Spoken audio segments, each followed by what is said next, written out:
शरीर रूपी पत्थर पर प्रहलाद ने भगवान का नाम अंकित कर दिया था। और जो लोग शरीर रूपी पत्थर पर भगवान का नाम अंकित कर लेते हैं वो प्राणी भव सागर से पार हो जाते हैं। हमें आपको भी शरीर रूपी पत्थर पर भगवान का नाम अंकित करना चाहिए। सुबह शाम चलते फिरते भगवान का नाम हमारे आपके होठों पर होना चाहिए। जीवन बदल जाएगा। शंका की बात एक और है, इस कथा से शिक्षा मिलती है। प्रहलाद भक्त को मार क्यों रहे थे हिरण्याकश्यप? सारे पुत्र था, सगा बालक था, लेकिन फिर क्यों मारना चाहते थे? परीक्षित जी इसलिए मारना चाहते थे क्योंकि हिरण्याकश्यप के भाई हिरण्याक्ष का भगवान ने वध कर दिया था, जिससे प्रहलाद भगवान का नाम ले रहे थे ना। अब विचार करो, एक भैया का बदला लेने के लिए वो राक्षस भगवान से परीक्षित बैर बनाए बैठा है। वाह भाई वाह, हम आपसे अच्छा तो वो राक्षस है जो भैया का बदला भगवान से ले रहा है। विचार करो, भैया जैसा प्यार नहीं कर तकरार ना हो तो, भैया जैसा प्यार नहीं कर तकरार ना हो तो, मैया जैसी ममता नहीं कर रार ना हो तो, चोरी जैसा धंधा नहीं कर मार ना हो तो, और जुए जैसा खेल नहीं कर हार ना हो तो। भाई भाई में बड़ा पवित्र प्यार होता था, लेकिन परीक्षित जी आजकल वो प्रेम कहां चला गया? शेर की झपट देखी ना हो तो देख ले आज की बिलाई को, और दुश्मन अगर तुमने देखा ना हो तो देख ले आज के सगे। सबसे ज्यादा अगर कोई दुश्मन बना बैठा है आज की डेट में तो एक भाई भाई का दुश्मन बना बैठा है। सबसे ज्यादा परीक्षित जी अगर किसी से किसी की दुश्मनी है तो भाइयों भाइयों में दुश्मनी है। पहले लड़ाइयां होती थी गांव और दूसरे गांव से, वो भी बंद हो गई। गांव गांव में लड़ाई रह गई, वो भी बंद है आज। लेकिन लड़ाई है कहां बहनाओ?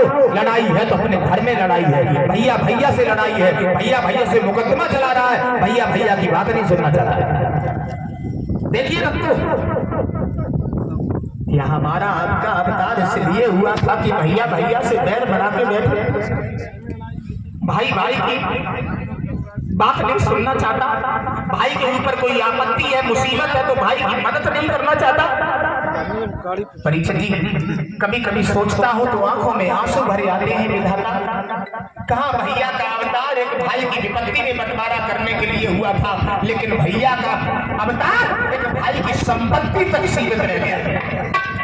संपत्ति में बंटवारा कर लेते, लेकिन विपत्ति आ जाए भाई के ऊपर तो कोई बंटवारा करने की कोशिश नहीं करता। मेरे प्यारे, मैं आप सभी सज्जनों से, सभी भाइयों से निवेदन करना चाहूंगा, एक भाई की मदद करने की कोशिश करना। अगर भाई के दिन खराब है तो भाई की मदद करना, भाई के साथ मिलकर के कंधा से कंधा मिला करके भाई की मदद करने की कोशिश करना, क्योंकि भैया एक भैया होता है। भैया मारे यदि भैया को तो ढाल बनेगी जमैया है, और दुश्मन मारे यदि भैया को तो ढाल बने वो भैया है। भाई भाई से जुदा नहीं होना, भाई भाई की मदद करने की कोशिश करना।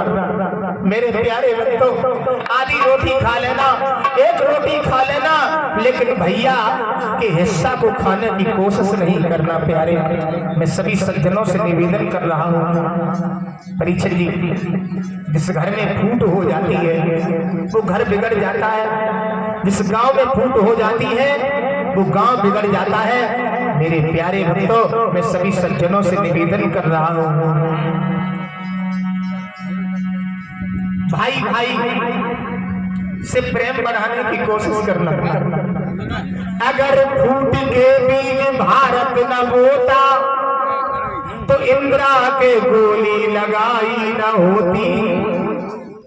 अगर फूट के कई दशरथ में न होती तो रावण ने सीता चुराई न होती। रावण ने अपने भैया विभीषण को लात मार फटकारा था, और मिल गयो जायबू रामा दल में सुई गयो दशानन मारा था। भक्तों, कहने का हमारा मतलब है जिस घर में फूट हो जाती है भाइयों भाइयों में वो घर बिगड़ जाता है, और जिस घर में फूट हो जाती है तो वो घर बिगड़ जाता है भाइयों।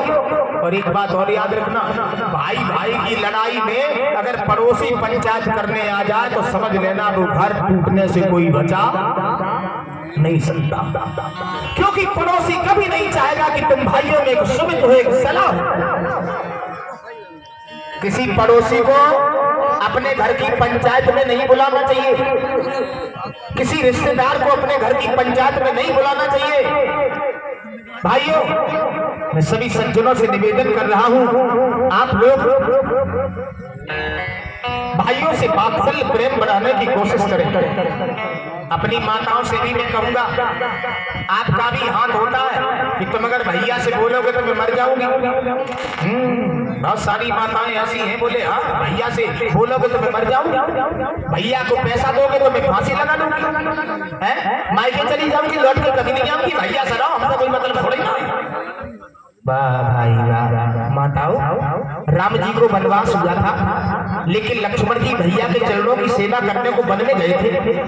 विचार करो, राम जी को वनवास हुआ लेकिन लक्ष्मण जी भगवान श्री राम के चरणों की सेवा करने को गए।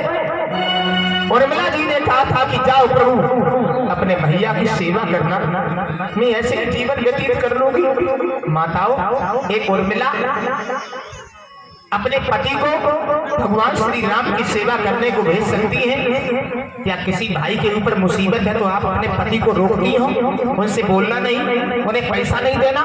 लेकिन याद रखना, तुम कभी नहीं रोक पाओगी। इसलिए नहीं रोक पाओगी, अगर वो घर पर नहीं बोलेंगे तो बाजार में मिल जाएगा, और बाजार में भी नहीं मिलेंगे, खेतों पर मिल जाएंगे। रुपया जान में नहीं देने दोगे तो चुप्पा दे देंगे वो। मेरा मतलब है आप लोग भाइयों से कभी जुदा करवाने की कोशिश नहीं करना। माताओं, अगर आप लोगों ने भाइयों से अलग कर दिया तो घर में फूट हो जाएगी, और जब फूट हो जाएगी तो गांव में तुम्हारा कोई सम्मान नहीं करेगा, तुम्हारी कोई इज्जत नहीं करेगा। बहनाओं, मेरे भाइयों, आपसे निवेदन करना चाहता हूं, कभी भी भाई को भाई से अलग नहीं करना। परीक्षित जी, कभी भी भाइयों को कष्ट नहीं देना। ये भगवान की कथा हमें आपको शिक्षा प्रदान कराती है। 3 बजे घंटे प्यारे भक्तों, क्षमा चाहेंगे। प्रहलाद भक्त को मारने के लिए हिरण्याकश्यपु ने परीक्षित एक नहीं अनेकों उपाय किए। लोहिया खंड गरम करवाया और कहा है प्रहलाद, आज पता चलेगा तेरा भगवान है तो है कहां। प्रहलाद ने लाल खम्भ को देखा तो परीक्षित जी आंख से अश्रु की धारा निकल पड़ी। इस खम्भ से हम कैसे बैठेंगे? भगवान बोले घबराओ नहीं प्रहलाद। चीटी का रूप बना दिया भगवान ने, उसी खम्भा पर देखने लगे। प्रहलाद ने चीटी देखी तो मुस्कुरा गए, भाई चीटी नहीं जली तो हम क्यों जलेंगे? आगे बढ़े, खम्भा से भेंटना चाहा, एकदम से खम्भ फटा, नरसिंह भगवान प्रकट हो गए।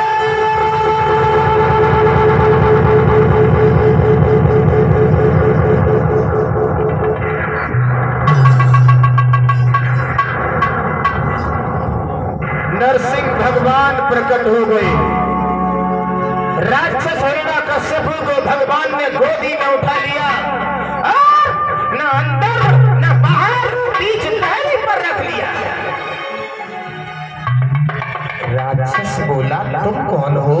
भगवान बोले, हम तेरे बाप। मतलब नहीं मालूम तुझे, तेरी मौत है।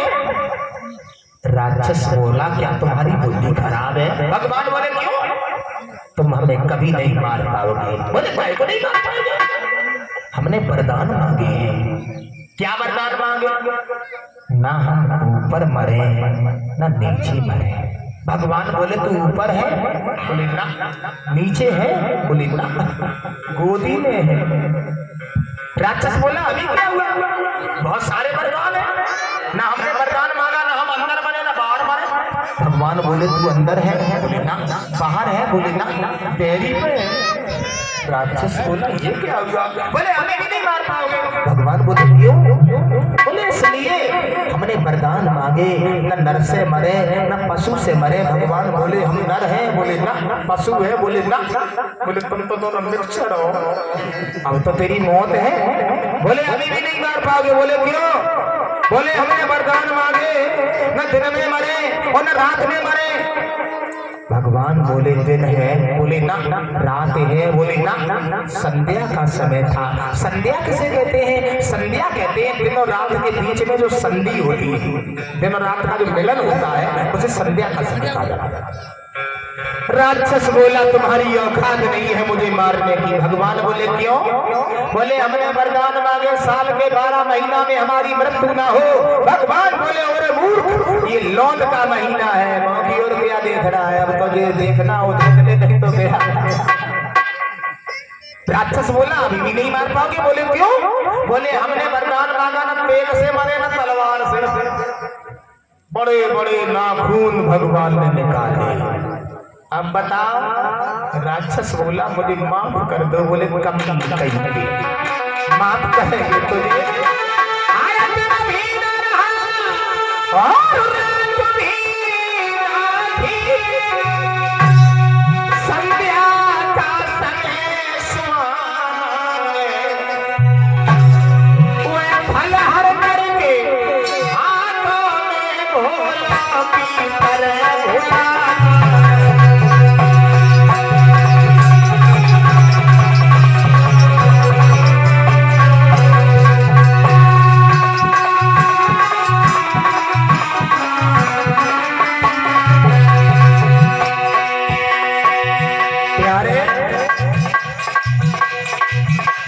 न दिन था न रात्रि थी, संध्या का समय था। वो राक्षस भगवान की गोदी में परिचित ही भोलों की तरह भुलाना बैठा है।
नाखूनों से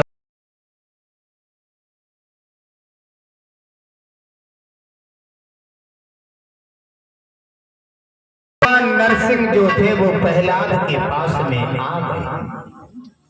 प्रहलाद हाथ जोड़े भगवान ने और अपने भक्त के सामने प्रहलाद से क्षमा मांगा।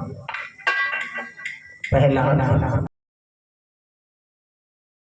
दर्द को समझ रहा हूं कि तुम्हारे पिता ने तुम्हें कितना परेशान किया, लेकिन प्रहलाद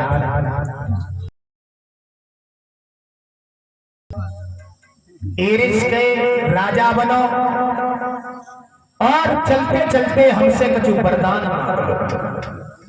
तो प्रहलाद अगर देना है तो हमारे पिता को स्वर्ग प्राप्त हो जाए।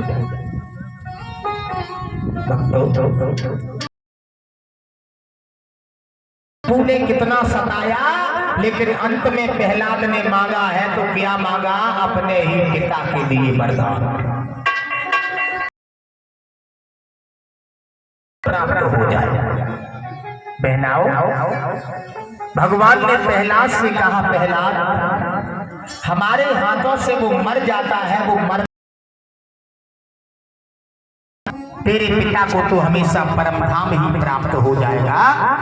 नरसिंह भगवान एरिच का राजा बना करके प्रहलाद को भक्त और भगवान की सज्जनों परीक्षित जी इन्हीं हृदय हुए बहरोचन और बहरोचन के पुत्र हुए बलि, और इन्हीं बलि महाराज के दरबार में हमारे भगवान बावन अंगुल का स्वरूप लेकर के पहुंचे थे। एक पैर इनका स्वर्ग में पहुंचा था। ब्रह्मा जी ने पैर के अंगूठे को धुल करके कमंडल में कर लिया था, जिससे ये गंगा जी बना। भक्त जन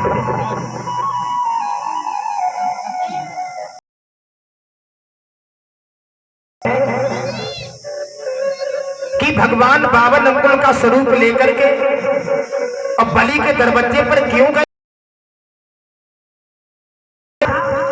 जो भगवान ने बावन अंगुल का स्वरूप बनाया। श्री सुखदेव जी महाराज बोले, हे राजन परीक्षित महाराज,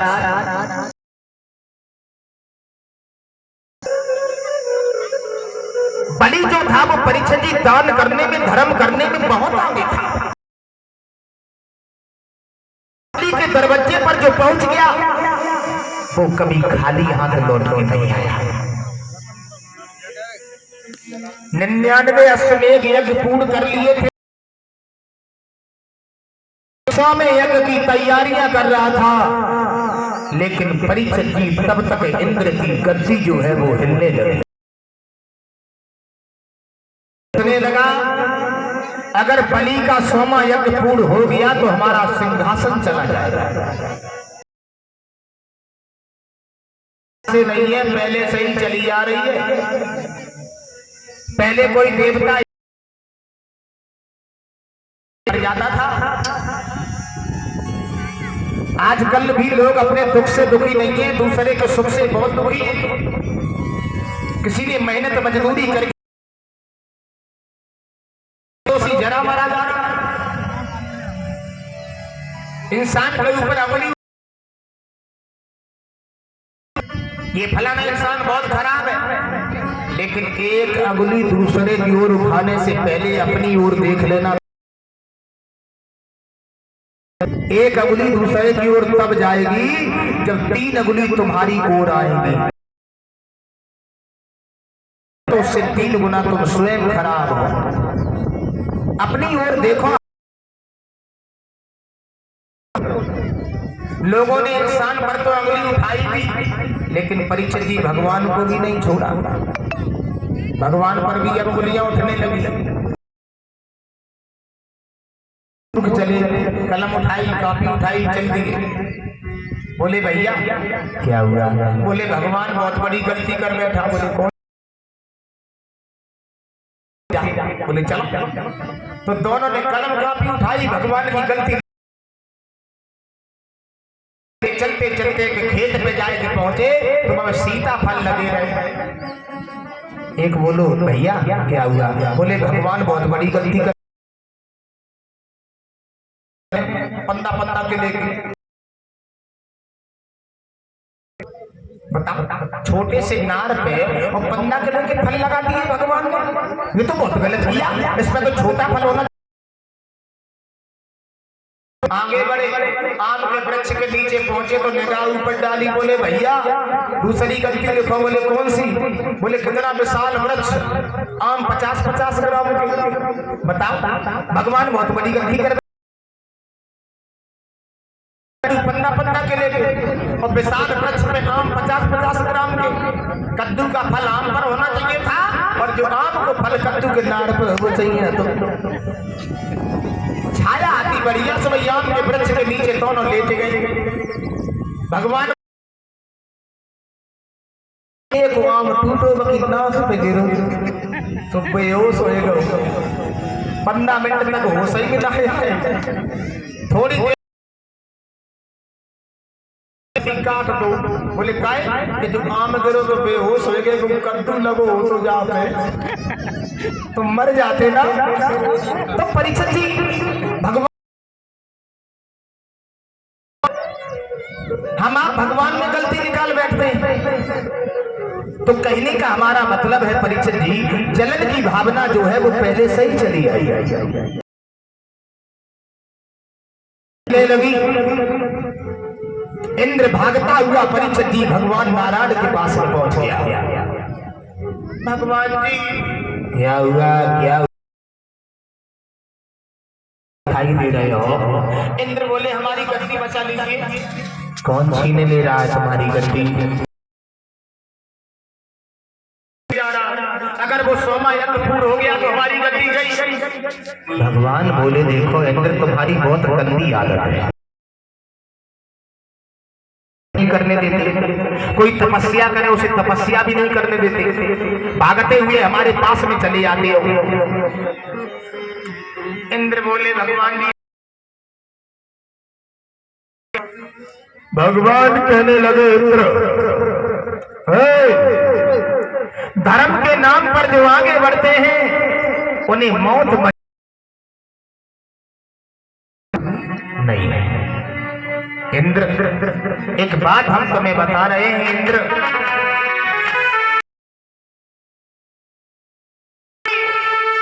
बहती धारा में बादली न बादी जाएगी, तो हम जाएंगे, लेकिन चाल अगर चल जाएगी तो चाल बदलती जाएगी।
बचाने के बदले दूसरा लोग दे डालूंगा।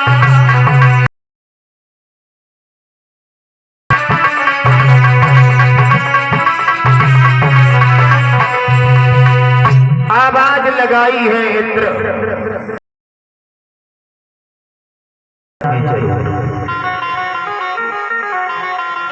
चाल चल गई तो हम चाल बदल देंगे, वरना माफ कर देंगे।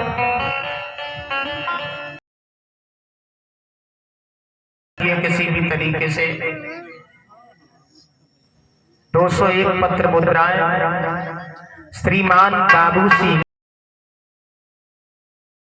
हैं, उनकी तरफ से 201 पत्र मुद्राएं आई हैं। भगवान सुख शांति प्रदान करते रहे। भगवान नारायण जो थे वो परीक्षित जी बलि की परीक्षा ले बदल देते हैं। 52 अंगुल के भगवान बन गए। देखते हैं कि बलि कितना बड़ा बावन अंगुल के परिचय जी भगवान बन गए और बावन भूषा जो है वो परिचय जी किसका है? संतों। वेशभूषा संतों की है। बावन अंगुल के बनकर के परिचय जी वेशभूषा संतों की कि तन पर वो पीतांबर ना रहा के ऊपर और छोटा सा पीला कंबल।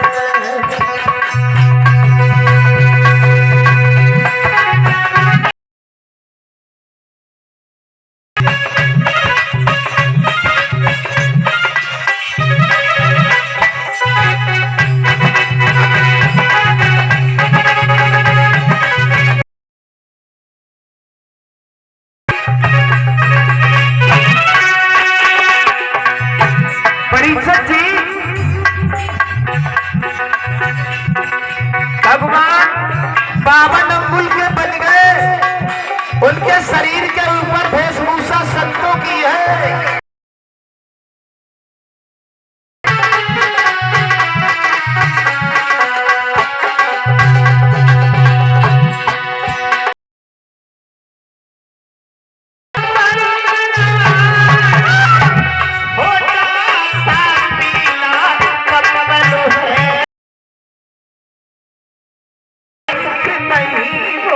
चक्र नहीं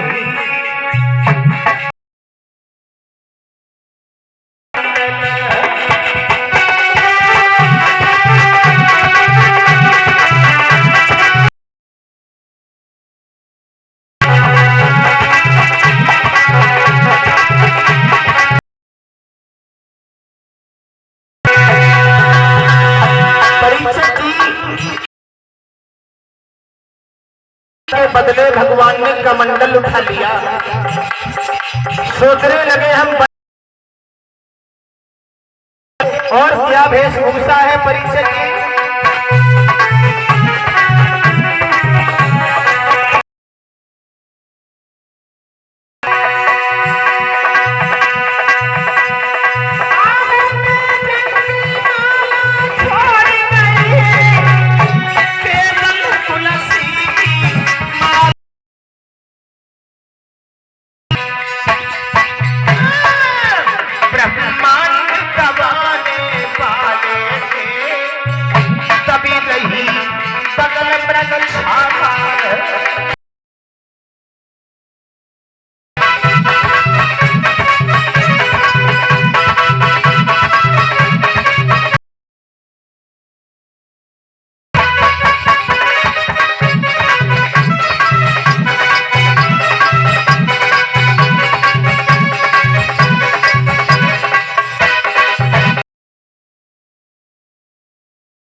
बावन अंगुल की शरीर के ऊपर वेशभूषा संतों की है। बलि की परीक्षा करने थे वो परिचय जी बलि के दरबार में जाकर के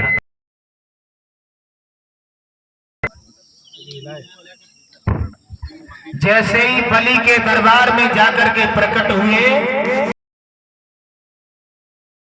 भगवान की भेंट हो गई।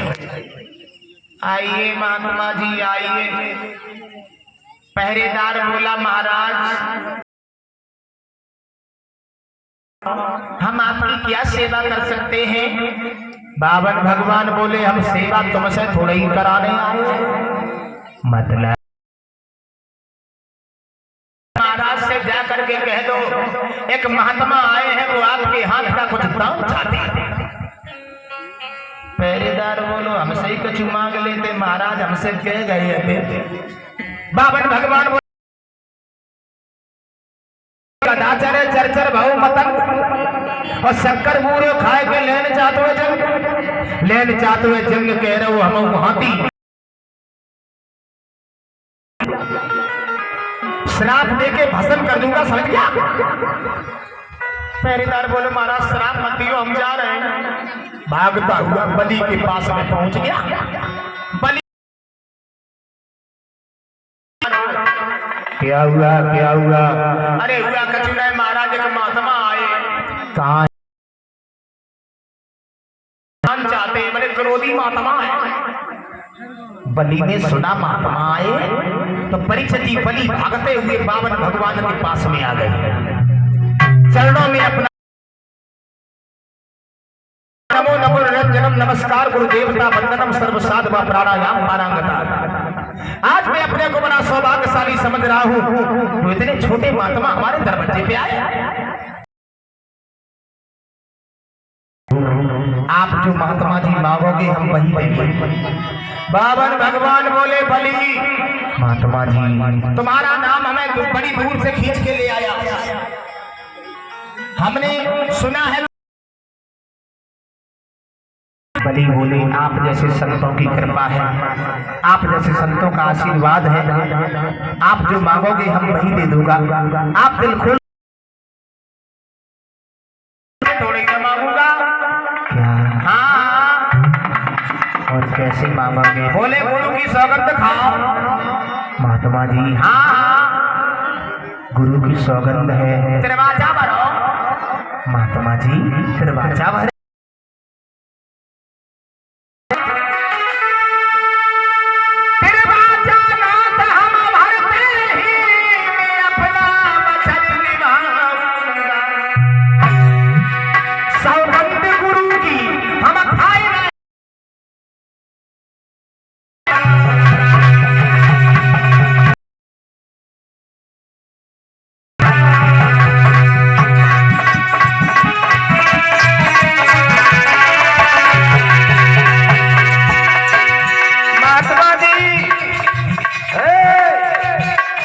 कसम है गुरु शुक्राचार्य की,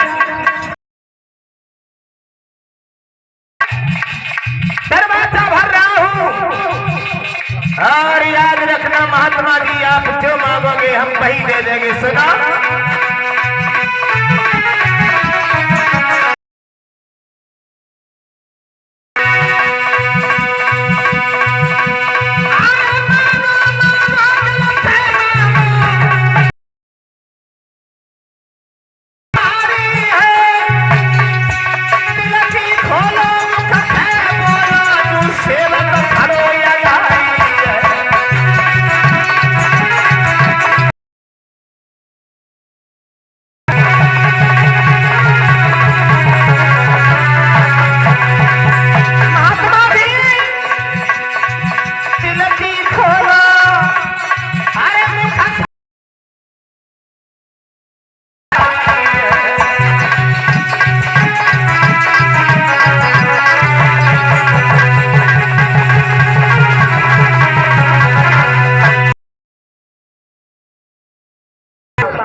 पही दूंगा गुरु शुक्राचार्य की कसम। ऐसा वैसा बढ़ा गया तो बेरोक नहीं गया कभी। पता चला जैसा तुम्हारा नाम है वैसे ही तुम निकल भी रहे हो। सौगंध खा गए, अब हम मांगेंगे। बलि बोला दिल खोल के मांगो, जो मांगोगे हम वही दे देंगे। परीक्षित जी बावन भगवान मांग रहे हैं हम, तो बावन भगवान ने परीक्षित जी क्या मांगा बलि से पता कि बावन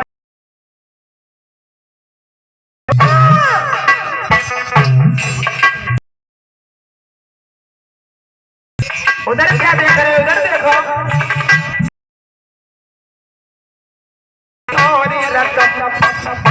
अच्छा न धन चाहिए न दौलत चाहिए, अगर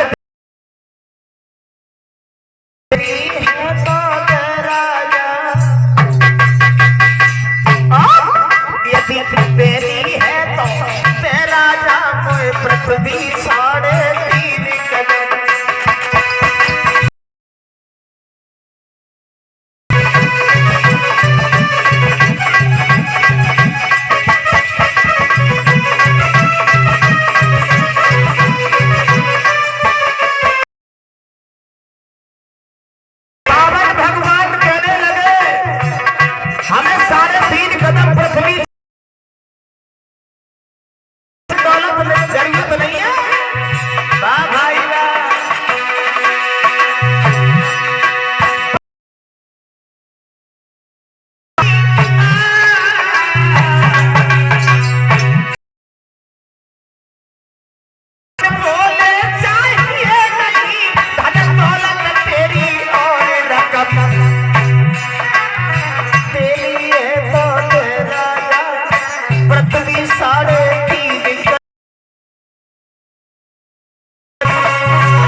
बोला कैसी बातें कर रहे हो महात्मा जी?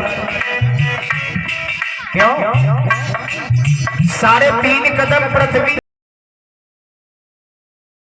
हमें गुरु की सौगंध खाओ दरवाजा भर जाओ, और तब मांगा तो 3.5 कदम पृथ्वी मांगी तो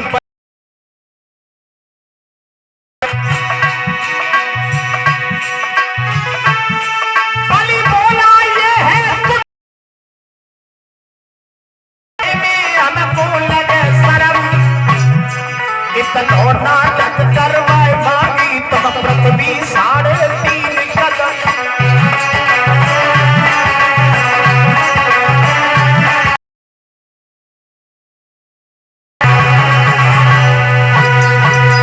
बलि बोला महात्मा जी है गुरु की सौगंध खाओ दरवाजा भर जाओ, तब मांगा तो 3.5 कदम पृथ्वी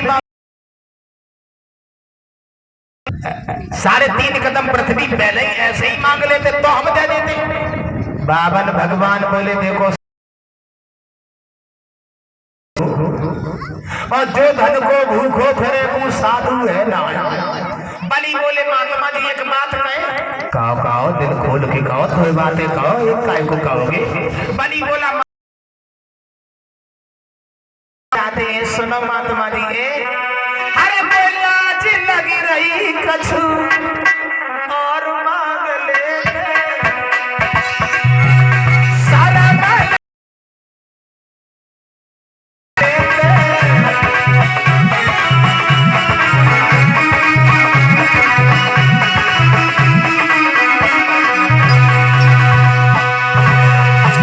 बलि बोला महात्मा जी शर्म लग रही है, महात्मा जी मुझे शर्म लग रही, लाज लग रही कछु और मांग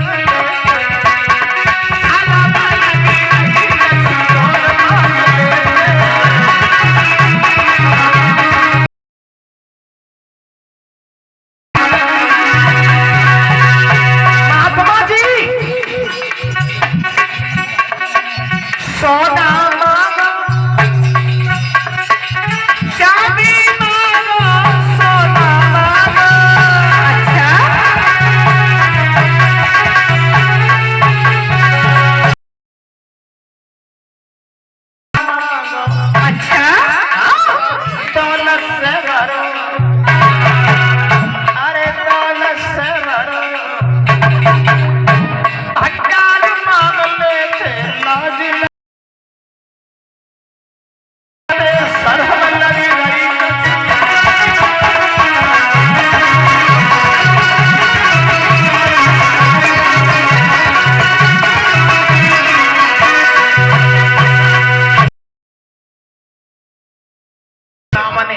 सब लोग बैठे हैं, तब तुमने मांगो तो 3.5 कदम पृथ्वी मांगी। काहे को महात्मा जी बिना मतलब की बात है करता तो कछु और कछु मांगो, सोना मांगो, चांदी मांगो, घोड़ा मांगो, तुम जो मांगो हम वो दे देंगे। बलि महात्मा जी हमें देखो, हमें तुम्हारे धन दौलत की जरूरत नहीं है,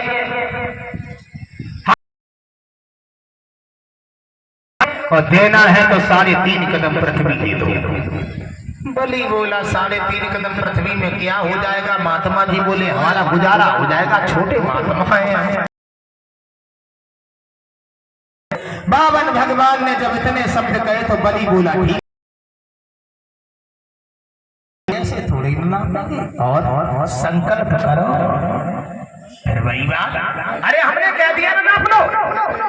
बावन भगवान बोले ठीक हो रही, ऐसे नापने से पहले संकल्प करो। पानी तो ले आ, तो भज के गए तो सागर में पानी ले आए। परीक्षा जी संकल्प होने के लिए जा आचार्य जी भागे, बोले चेला की गाड़ी गड्ढा में गई। शुक्राचार्य दरवाजे पर प्रकट हो गए, बलि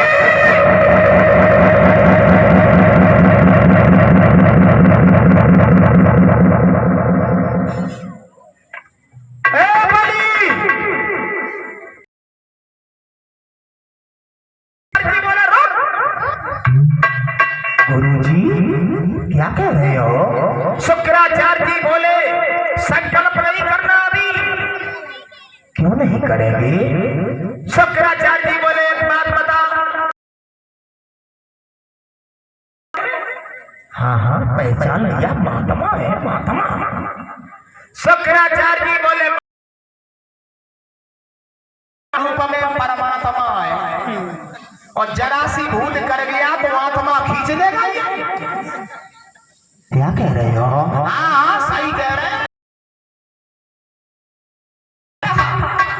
देश बदल के यहाँ भी आ गया क्यों? गुरुजी हाँ, चाहे परमात्मा हो, इंसान हो, चाहे भगवान हो, हमारे दरवाजे पर आए हैं इसलिए। शुक्राचार्य जी बोले हमें एक बात पता, इसने कुछ मांग तो नहीं दिया? बोले गुरुजी कचुराए मांगो, 3.5 कदम पृथ्वी मांगी। शुक्राचार्य जी बोले मना कर दे, मना कर दे, हाँ मना कर दे। गुरुजी मना तो हम नहीं कर पाएंगे। शुक्राचार्य जी बोले मना कर दे तू चेला। अरे बता गुरुजी हाँ हाँ मना नहीं कर पाएंगे, हम तुम्हारी कसम खा गए हैं। शुक्राचार्य जी बोले हम मरे नहीं जा रहे, तू मना कर दे। नहीं कर पाएंगे। शुक्राचार्य जी बोले मना नहीं करेगा। बलि ओ राजा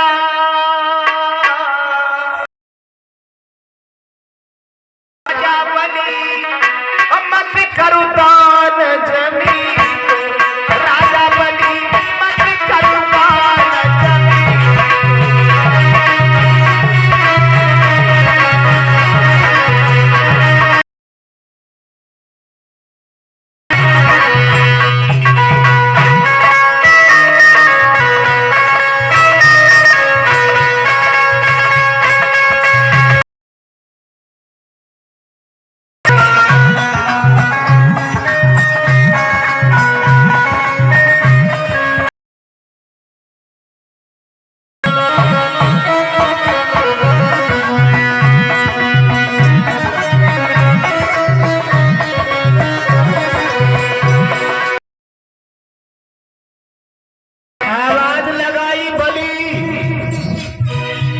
इसे अपने दरवाजे से भगा दे और इससे कह दो कि हम सुई के नोक के बराबर भी जगह नहीं दूंगा तुम्हें जाके बारे में पता नहीं है। बल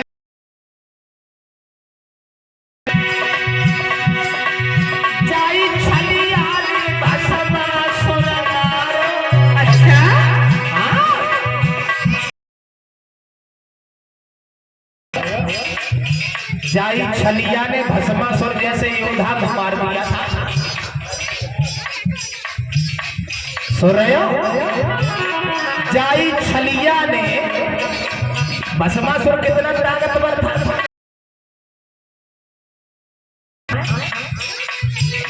तुम्हें कुछ पता है चेला? हेलो जाके बारे में हमें मालूम है। हमें भस्मासुर जाई ने मारो। अरे ना गुरुजी ने नहीं मारे। अरे सुनो गुरुजी बात। अरे घर के रूप चली को राजा बलि हो, राजा बलि मत के जान जमी, मत के जान जमी, राजा बलि मत के जान जमी।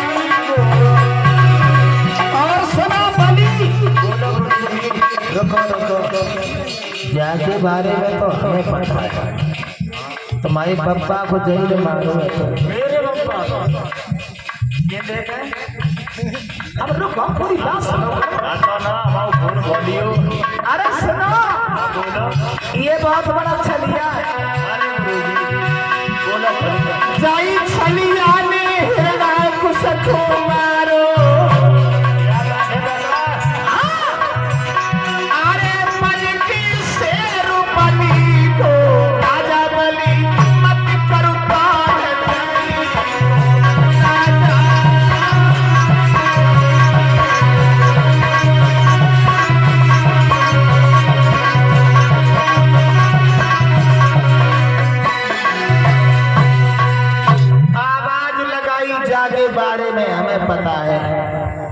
अपने दरवाजे से जो खड़ा करके भगा।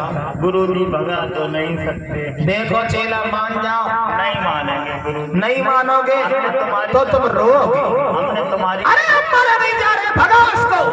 तुम मर गए तो हम नहीं, तुम्हारी कसम खा गए ना। कोई बात नहीं, इसे भगाओ, हमारे आंखों के सामने से भगाओ। अब गुरु जी कहते आप नहीं मानोगे। नहीं। शुक्राचार्य जी बोले नहीं मानोगे तो हम संकल्प ही नहीं होने देंगे।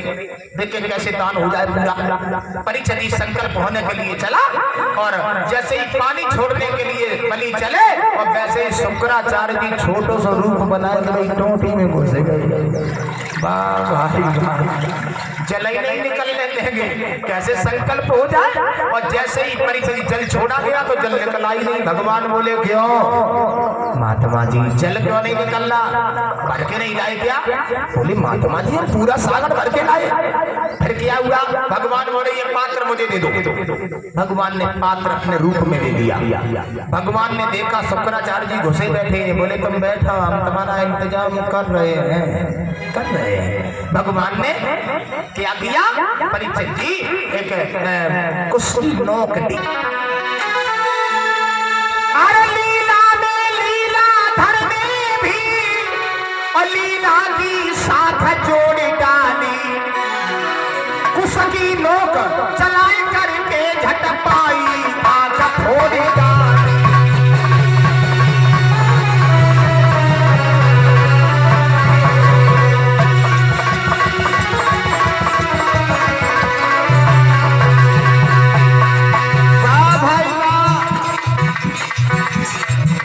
कुछ उठाया भाई सागर की टोटी में डाल दिया।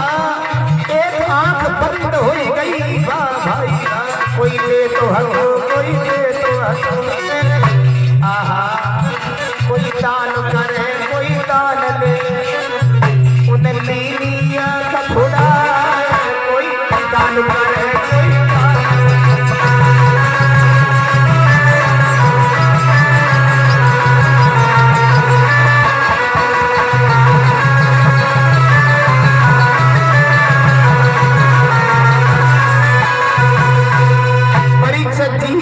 बाजार शुक्राचार्य जी का बंद हो गया।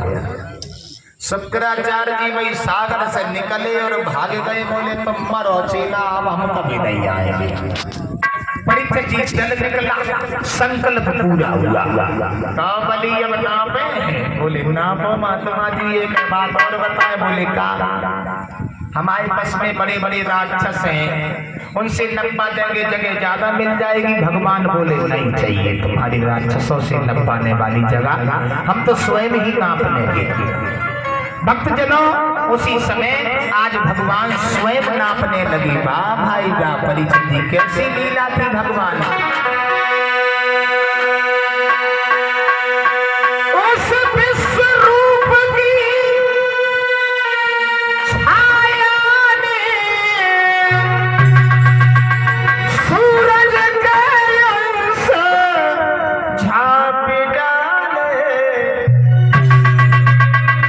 तीन कदम की नापई में उन तीनों लोग नाप डाले।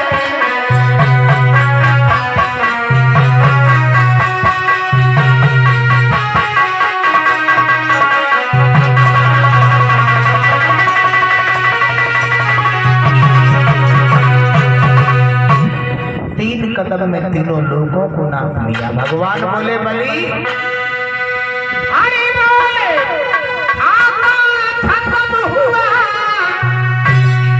और थोड़ी सी रकम और दे दो। और ले चुका दान की तीन कदम आदि कदम और दे दो।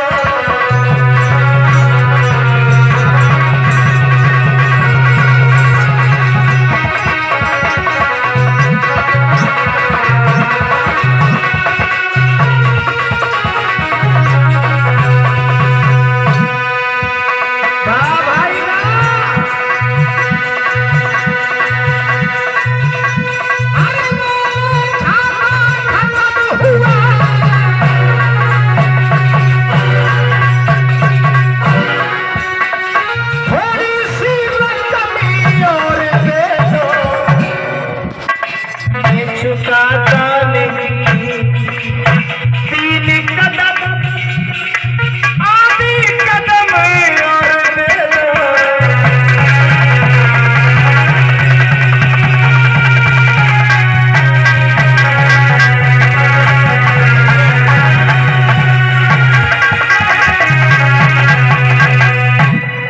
आवाज लगाई है बड़ी, तीन कदम में तो हमने तीनों लोक नाप ली, आधा कदम और शेष है, बताओ कहां से नापे। तो परीक्षित जी बलि की आंखें फटी की फटी रह गए। गुरुजी तो सही कह रहे थे, जो तो छलिया है, लेकिन कोई बात नहीं, हम हारने वाले नहीं हैं। महात्मा जी महाराज बावन भगवान बोले, क्यों रोए काय को रहे हो बलि, है दान वही और ये राजा जो दानी ने दुख न माना है, और दान देते में अगर कष्ट हो तो वो दान कहाँ जुर्माना है। कोई मुसीबत है तो अभी भी कुछ नहीं बिगड़ा, अभी भी चले जाएंगे। आधा कदम पृथ्वी हमें और चाहिए, कहाँ से नापे बताओ। महात्मा जी बोलो ना, हमारे पास में कछु और बचो ना है तो क्या करें, हमारी पीठ नाप लो, तुम्हारी पीठ से भी दान पूरा नहीं होगा। क्या? हाँ हाँ, हमारी पत्नी और पत्नी को ले आओ, पत्नी की भी पीठ नाप लो। तो भगवान ने सोची बलि की भी परीक्षा ले ली, अब पत्नी को भी देखे वो धर्म में कितनी आगे। बुला परीक्षित जी बलि आंखों में आंसू लेके अपनी पत्नी विंध्याबली के पास पहुंच गए, और जो विंध्याबली ने परीक्षित जी अपने पति को देखो, स्वामी जी क्या हुआ, आप रोका क्यों रहे हो। बलि कहने लगा, देवी हाँ हाँ सब कुछ चला गया, आज क्या हो गया। बलि कहने लगे, देवी एक महात्मा जी आ गए, तीन कदम में तीनों लोगों को नाप लिया, आधा कदम उनका और शेष है, क्या हमारी डूबती हुई नाव में हाथ लगाओगी तुम। विंध्याबली बोली, कैसी बातें कर रहे हो तुम, क्या करें। महाराज बोलो ना, आप तो ऐसे पूछ रहे हो, ये शरीर आपका है, कहने को शरीर हमारा है, और पर सब अधिकार तुम्हारा है।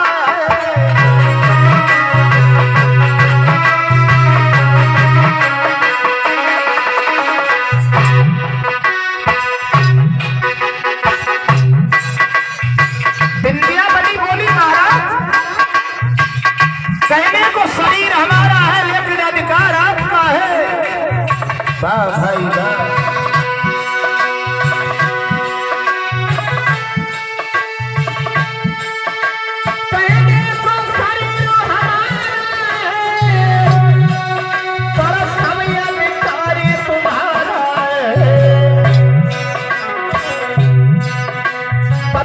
वचन को हम माने, ये तो सौभाग्य हमारा है।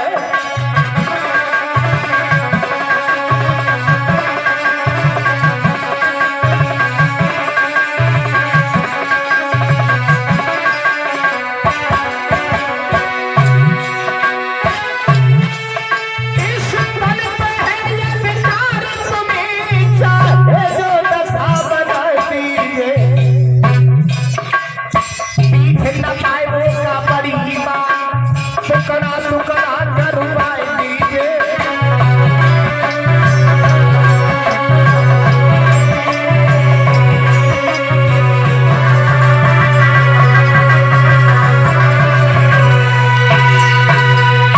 आवाज लगाई है विंध्याबली ने, श्रीमन शरीर के टुकड़े टुकड़े भी हो जाएंगे, फिर भी पत्नी विंध्याबली तुमसे कुछ कहने वाली नहीं है। पति के सुख में सुखी हो जाना, पति के दुख में दुखी हो जाना, ये पत्नी का धर्म होता है। माताओं कितना मानती थी वो विंध्याबली अपने पति को, जो पीठ नपवाने को छोड़ो कटने को तैयार हो गई। वैसे परीक्षित जी आज की देवियां भी अपने पति को बहुत मानती हैं, बहुत मानती हैं महाराज, गलत बात, बहुत मानती है। बहुत मानती हैं, लेकिन माताएं मानती कब तक है पता है? थोड़े दिन और गिने चुने दिन। शरीर में शक्ति और जेब में भाई पैसा कमाए के लाओ। अम्मा मोबाइल देखत बहुए जेब गाड़ी देखत करके ले आए। उचकी उचकी जेब देखी सोई बिना मांगे रोटी पानी शरबत पानी दबाती जाती अपने मन की गाती हो जाती। स्वामी जी बोलो मार टूट भाई बहुत मानती। देखो भाइयों, विद्यावती बोली महाराज आप पीठ की बात कर रहे हो, चलो साथ में लेकर के बाबर भगवान के पास में आ गए। क्यों बली, यही पत्नी है तुम्हारी? आए ठीक है, इधर आओ। महात्मा जी बोलो ना, हमें काहे को बुलवाया? तुम्हारी पीठ नापेंगे, हमें प्रश्न का उत्तर दीजिए। तुम कौन सा प्रश्न है तुम्हारा? बाबर भगवान बोले। विद्यावती बोली जब बताओ धनो धनी में अंतर का हो। भगवान बोले ये भी कोई पूछने की बात है? धन और धनी में नौकर और मालिक का रिश्ता होता है। धन छोटा होता है, धनी बड़ा होता है। विद्यावती बोली तो हमें काहे बुलवाओ? क्यों? पति से ही संतुष्ट हो जाते हैं। मतलब 3 कदम में धन ही धन है तो आधा कदम धनी का नहीं हुआ? बाबर भगवान बोले तुम पढ़ी लिखी हो? क्यों नहीं? पढ़ी लिखी हो? एकदम से भगवान फंस गए। बली महात्मा जी वरदान मांगो। बलि बोला हमारे पास में तो संतोष रूपी धन है, वरदान की जरूरत ही नहीं है। हमारी पत्नी भले ही मांगे। भागते विद्यावती के पास तुम मांग लो वरदान। विद्यावती बोली क्या कह रहे हो? तुम वरदान दोगे हमें? भगवान बोले हाँ। तुम हमें क्या वरदान दोगे? द्वार हमारे खड़े रहे और व्यर्थ मचाओ दंगा है, और तुमसे मांगने में शर्म लगे सब लोग ठाड़ो भिखमंगा है। सवेरे से भीख मांग रहे, हमसे कह रहे कुछ मांग ले। महात्मा जी स्वयं रोने वाला किसी के फोटो पर मुस्कुराहट की लकीरें नहीं ला सकता, और स्वयं भीख मांगने वाला किसी के हाथ पर कुछ रख नहीं सकता। बावन भगवान बोले तुम तो बहुत चालाक हो। क्यों नहीं? वरदान मांग लो। बलि तुम ही मांग लो। बलि बोला अब हम मांगेंगे।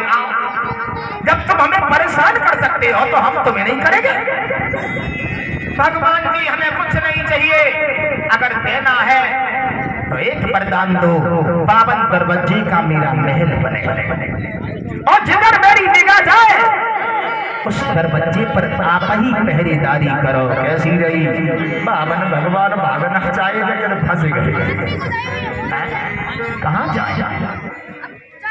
52 दरवाजे का महल बना, बलि बैठ गया। 52 भगवान जो थे वो परिचय जिधर बलि निगाह डालता है 52 भगवान उसी जगह भागते हुए पहुंचते हैं। इधर उधर दाएं बाएं आगे पीछे भाई भागते भागते पसीना फेंक गए। लक्ष्मी जी नारद से बोली नारद माता जी ये देखे हमारे पति देखे। कहाँ देखे? नारद बोले बलि के दरवाजे पर भाग रहे हैं। मतलब बलि की पहरेदारी कर रहे हैं। लक्ष्मी जी बोली तो हमें मिलेंगे कैसे? बोले चली जाओ। लक्ष्मी जी भागी और भागती हुई बलि के दरबार में पहुंची। भगवान जी को भागते हुए देखा, सारे शरीर में पसीना देखा। स्वामी जी क्या हुआ? रुको रुको। नहीं रुक पाएंगे, मेरी बात सुन लो। 52 भगवान बोले भागती आओ कहती आओ, भागती आओ कहती आओ, रुकने का समय नहीं है। क्या कहा? बोले हाँ। स्वामी जी थोड़ी देर रुक जाइए। बोले नहीं, हमारा रिमोट कंट्रोल बलि के हाथ में, उससे मिलो। लक्ष्मी जी भाग करके पहुंची। भैया ए भैया मेरे पति को परेशान क्यों कर रहे हो? बलि तो नहीं बोल पाओ। उनकी पत्नी बोली लक्ष्मी जी सही है भैया चली आई। मेरा पिया की पीठ न पाई थी, तुमने तब सूरत नाई दिखाई है, और पति की पीर अब लग रही है बस वैसे ही तीर पर आई।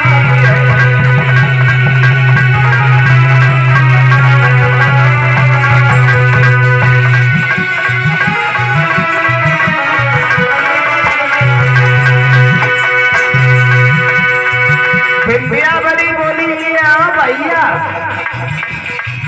सुबह से तुम्हारे पति हमारे पति की पीठ नाप रहे हैं, तब शर्म ना आई तब कहा गई थी भैया पति पे कष्ट आओ सो हमारे पास में आ गए। बात नहीं आई जुबान पे लौट पड़ी मनोमा, पल के द्वारे पे कभी खड़े भये करता।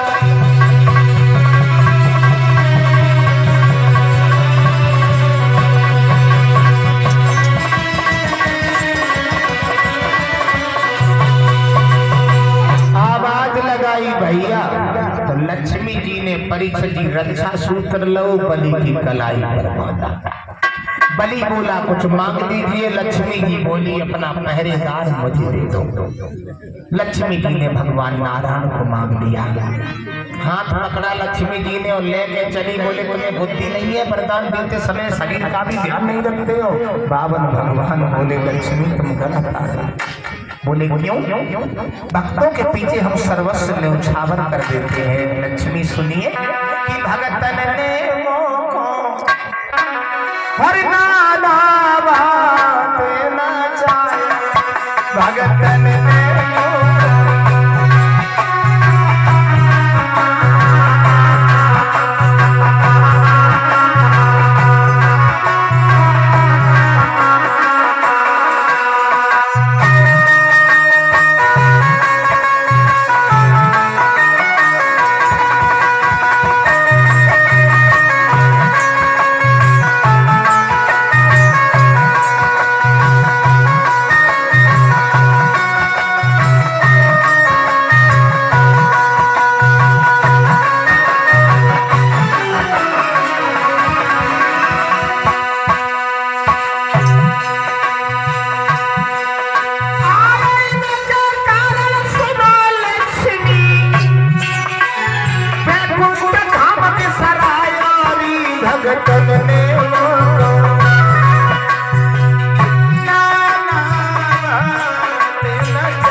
भगतन ने मुँह को नाना भांत नचाया। इनके कारण सुनो लक्ष्मी बैकुंठ धाम बिसरायो। इनके प्रति मैंने बैकुंठ भी बिसरा दिया लक्ष्मी। इसीलिए मेरा मतलब है भक्तों के पीछे हम सर्वस्व न्यौछावर कर सकते हैं।